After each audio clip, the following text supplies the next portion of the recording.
மீசை அண்ணாச்சி யூடியூப் நேயர்களுக்கு வணக்கம். இது மூளைக்கு வேலை சவால் நிறைந்த பகுதி.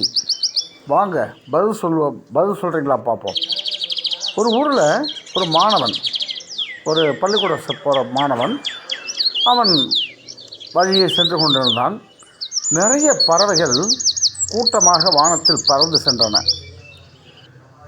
அந்த பறவைகளை பார்த்து அந்த சிறுவன் பேசுவது போல, இந்த கணக்கு, இந்த லாஜிக்கெல்லாம் வேண்டாம். பறவை பேசுமா, பையன் பேசுவானா, அதெல்லாம் வேண்டாம். இது ஒரு கணக்கு. அந்த பறவை கூட்டத்தை பார்த்து பையன் கேட்கிறான், ஓ பறந்து செல்லும் 100 பறவைகளே, நீங்கள் எல்லாம் எங்கே போகிறீங்க? ஓ பறந்து செல்லும் 100 பறவைகளே, நீங்கள்லாம் எங்கே போகிறீங்க? அந்த பறவைகள் 100 நினச்சிக்கிட்டு அவன் கேட்குறான். உடனே அந்த பறவை சொல்லுது, தம்பி, நாங்கள் 100 பேர் அல்ல.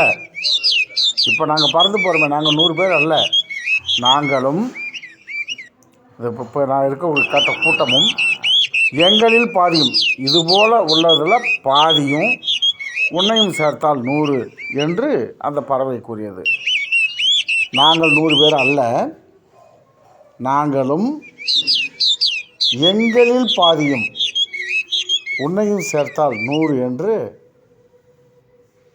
அந்த பறவை கூறியதாக அமைந்திருக்கு. அப்படியானால் பறந்து சென்ற பறவைகள் எத்தனை?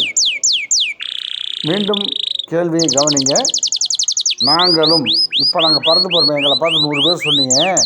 நாங்கள் 100 பேர் கிடையாது. நாங்களும் இது போன்ற எங்களை போன்று இந்த கூட்டத்தில் பாதியும் உன்னையும் சேர்த்தால் 100. அப்படியானால் பறந்து சென்ற பறவைகள் எத்தனை? இதை சரியாக விடையை கண்டுபிடிச்சி கமெண்ட்ஸில் பதிவிடுங்க. பார்ப்போம் நீங்கள் எவ்வளவு திறமையானவர் அப்படின்னு சொல்லிட்டு. ஓகேவா? உங்களை கண்டிப்பாக உங்கள் விடையை எதிர்பார்க்குறோம். மீசை அண்ணாச்சி சேனலில் இன்னும் நிறைய இது போன்ற கணக்குகள் வேண்டுமென்றால் கண்டிப்பாக லைக் செய்யுங்கள், ஷேர் செய்யுங்கள், சப்ஸ்கிரைப் செய்யுங்கள்.